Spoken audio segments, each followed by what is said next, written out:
Okay, so welcome to another PYQ analysis. இதில் நம்ம பார்க்க போகிறது மாடர்ன் இந்தியாவோட PYQ analysis. Okay, ஒரு PYQ ஏன் இம்பார்ட்டன்ட்னா அது நமக்கு கைடன்ஸாக இருக்கும். ஒரு ப்ரிலிம்ஸ் கொஸ்டின்ஸை நம்ம எப்படி அப்ரோச் பண்ணணும், என்ன மாதிரி தீம்ஸில் அப்ரோச் பண்ணணும் அப்படிங்கிறதுக்கான ஒரு மேப் மாதிரி இது யூஸ்ஃபுல்லாக இருக்கும். ஓகே, அதனால் நீங்கள் இந்த கம்மிங் 2-3 வீக்ஸில் எதை நீங்கள் ஃபோக்கஸ் பண்ணணும்னா ப்ரிலிம்ஸோடைய PYQ ஃபோக்கஸ் பண்ணணும். அப்படி PYQ ஃபோக்கஸ் பண்ணும்போது தான் யூபிஎஸ்சி ஆக்சுவலாக என்ன டிமாண்ட் பண்ணுறாங்க அப்படிங்கிற அந்த கிளாரிட்டி கிடைக்கும். ஓகே, ஸோ ஒவ்வொரு PYQ ஃபோக்கஸ் பண்ணுற மூலமாக நம்ம கிடைக்கக்கூடிய முக்கியமான அட்வான்டேஜ் என்னன்னா அதோட தீம்ஸ் அண்டர்ஸ்டாண்ட் பண்ண முடியும். ஓகே, இதில் பாருங்கள், இதில் consider the following statement: Papaya, pineapple and Guava. How many of the above were introduced in India by Portuguese in 16th and 17th century? அப்போ 16th centuryல போர்ச்சுகீஸ் இந்தியாவுக்கு வரும்போது என்ன மாதிரி முக்கியமான இன்ஃப்ளூயன்ஸ் நடந்துச்சு அப்படின்னா ஃபுட்டில் நடந்துச்சு. ஃபுட் அப்படி அந்த ஃபுட் நடந்த முக்கியமான இன்ஃப்ளூயன்ஸ் தான் இன்னைக்கு நம்ம ஆப்ஷன்ஸ் நம்ம பார்த்துட்டு இருக்கோம். அப்போது இந்த 3 விஷயத்துல எந்த விஷயங்களை போர்ச்சுகீஸோடைய இன்ஃப்ளூயன்ஸ்னால நமக்கு கிடைச்சது, இப்போ நம்ம அதை யூஸ் பண்ணிட்டு இருக்கோம் அப்படிங்கிறாங்க.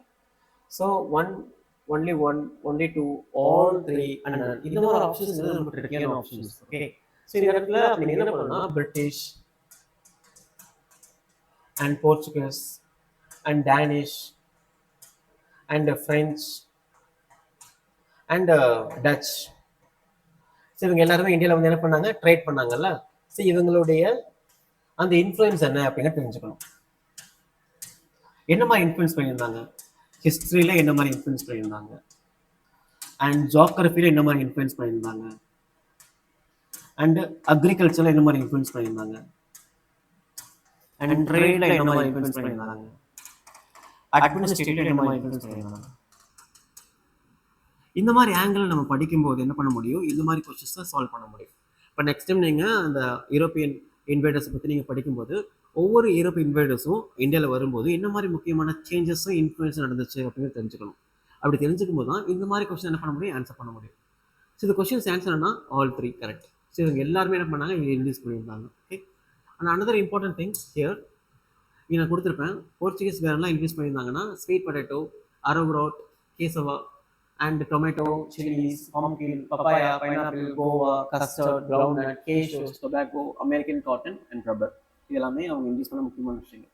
மற்ற யூரோப்பியன்ஸ் என்ன மாதிரி இதில் இன்ஃப்ளூயன்ஸ் பண்ணியிருந்தாங்க அப்படிங்கிறத நீங்கள் ஸ்டடி பண்ணுற மூலமாக அதில் வந்துட்டு கேட்கக்கூடிய ப்ரிலிம்ஸ் கொஸ்டின்ஸ் என்ன பண்ண முடியும், ஆன்சர் பண்ண முடியும். எப்பயும் நம்ம என்ன பண்ணால் PYQ பார்க்கும்போது அந்த ஆப்ஷன்ஸ் நம்ம வேறு என்ன தெரிஞ்சுக்க முடியும் அப்படிங்கிறது பார்க்கணும். அப்போ வேறு என்ன மாதிரி விஷயங்கள்லாம் நம்ம இதுலேருந்து கேட்கலாம் அப்படிங்கிறத பார்க்கணும். இதுக்காக நம்ம PYQ என்ன பண்ணுறோம், ஸ்டடி பண்ணுறோம். Okay, so next time PYQ பார்க்கும்போது என்ன பண்ணுங்க, ஆப்ஷன்ஸை மட்டும் பார்க்காம அந்த ஆப்ஷன்ஸ்க்கு என்ன மாதிரி ரிலவெண்ட் இருக்குது, அது என்ன மாதிரி பேக்ரவுண்ட் இருக்குது அப்படிங்கிறத பாருங்கள்.